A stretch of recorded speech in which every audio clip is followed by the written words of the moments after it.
everybody. So I think it was roughly about, I don't know, maybe like a year ago or a year and a half ago, I had made a video about van life expenses.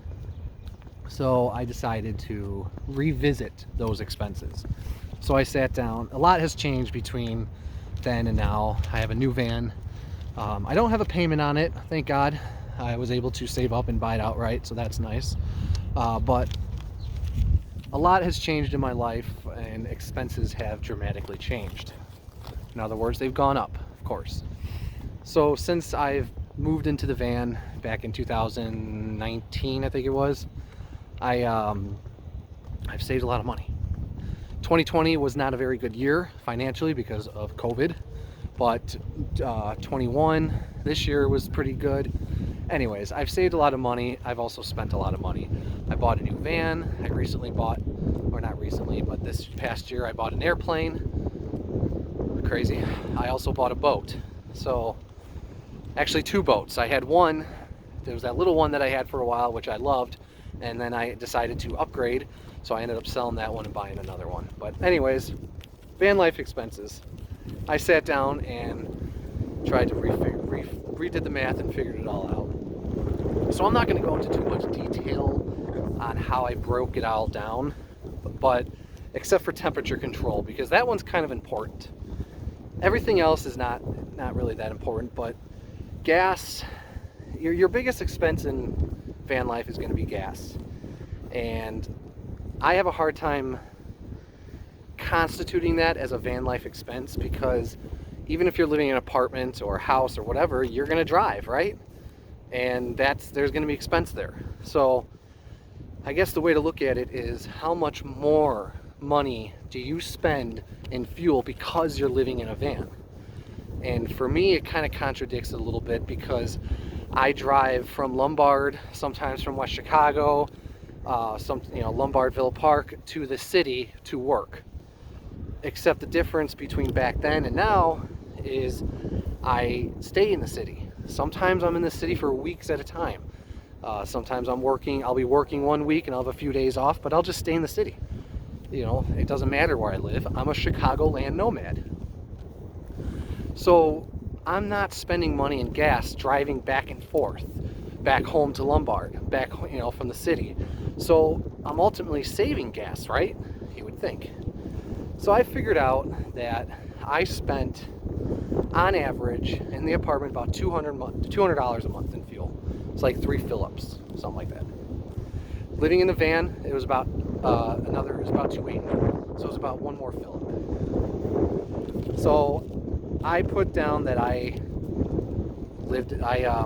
spend about $80 an additional a month on fuel that works towards van life. Okay, so I really don't want to break this all down because it's a lot of bullshit, but I'm going to talk about temperature control and how there's a cost there. Obviously there's going to be a cost there, but here's how I broke it down. There's two things that you need to do. You need to warm the van and you need to cool the van. I use a buddy heater, propane buddy heater, and in the winter I change that. I do an exchange about 3 times a month. It costed me about $20 each. So on average, I'm usually spending about $60 a month in heat. About 6 months out of the year, which comes to $360 a year for heat. So, and to cool the van, I use a gas generator, which is now tapped into my gas tank, so it's kind of hard for me to figure out exactly how much gas I'm using, but I do know this. I always spend about a gallon. Before, it was about a gallon a night.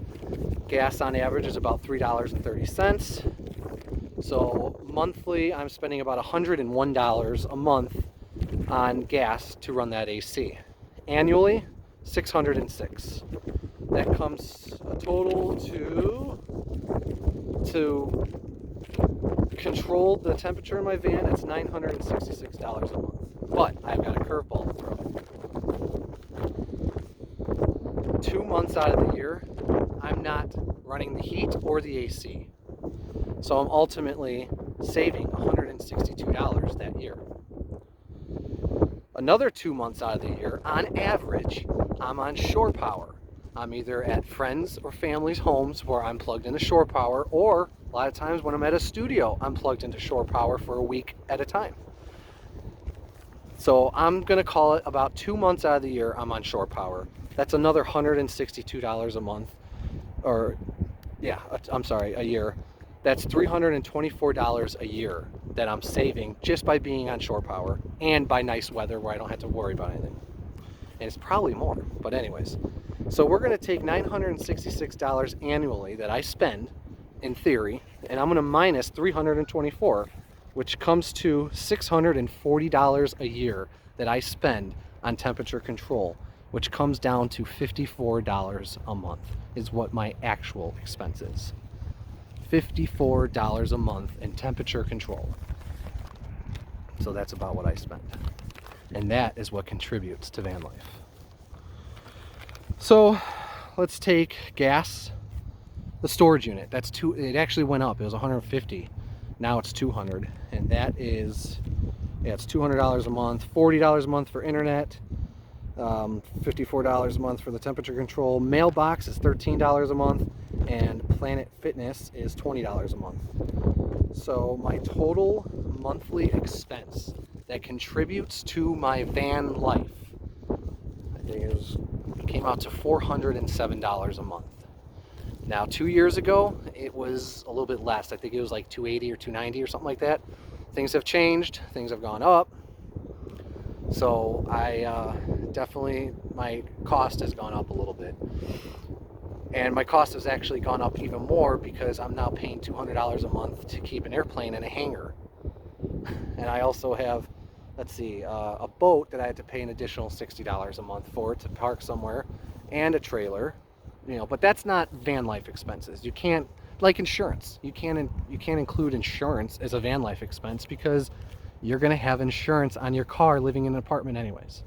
So that's how I feel about van life expenses. You know, I see a lot of videos about talking about their van life expenses, and what they do is they add up every expense they have and say, oh, that's my van life expense. Okay, that's your life expense. Everybody has a life expense. What's your van life expense? What's your living cost?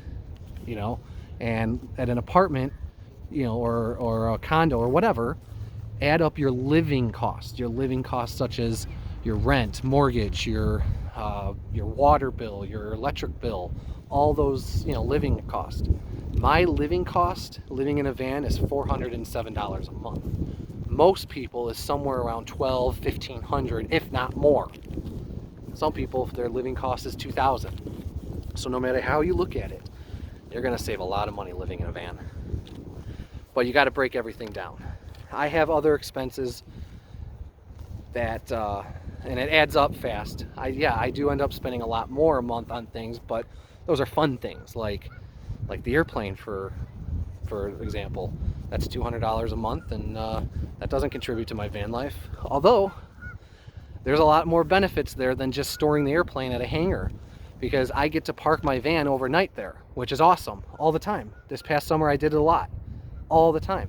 And I could plug in and save that monthly expense in temperature control, but I'm spending $200 a month. Why not, you know, get as much of it as you can? So anyways, that's revisiting my van life expenses. If you saw what I'm looking at, it's just a lot more complicated bullshit, but it's, you know, you can sit down and do the math, and you know what? Every once in a while, you should sit down and do the math and figure out how much you're spending, and figure out and make sure you're not spending more than you would at an apartment. In most cases, you wouldn't, but I'll tell you one thing. When you're living in a van and you get very comfortable and that becomes your lifestyle, you start spending money here, spending money there, and before you know it, you're spending the same amount of money a month that you were living in an apartment. However, what you're spending your money on could be more valuable things, such as life experiences. If I never moved into my van, I never would have bought that airplane. I never would have taken those flying lessons, and I never would have completed that goal in my life of flying, which is the coolest damn thing I have ever done in my life.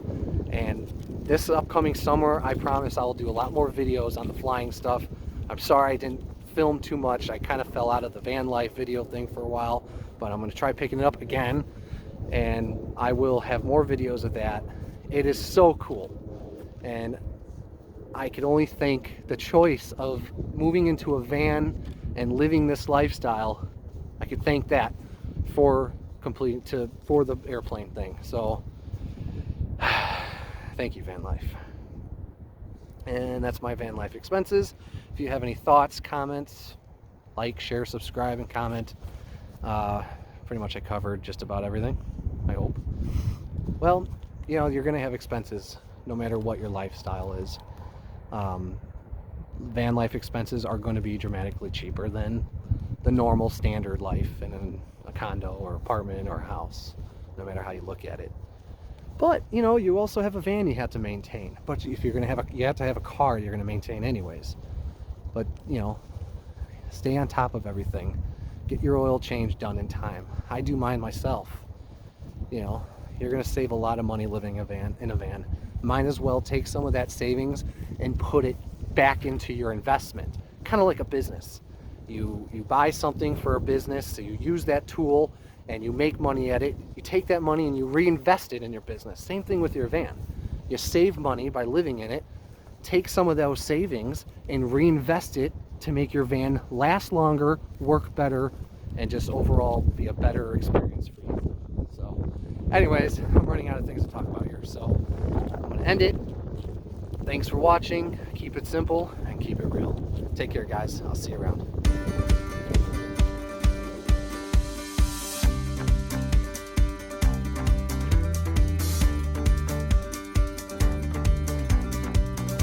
Look at this guy's van. He's got the Max van on the rear end of the van. I never liked that because I always put mine in the center because I didn't want it to, if it leaked, I didn't want it leaking on my bed. Huh.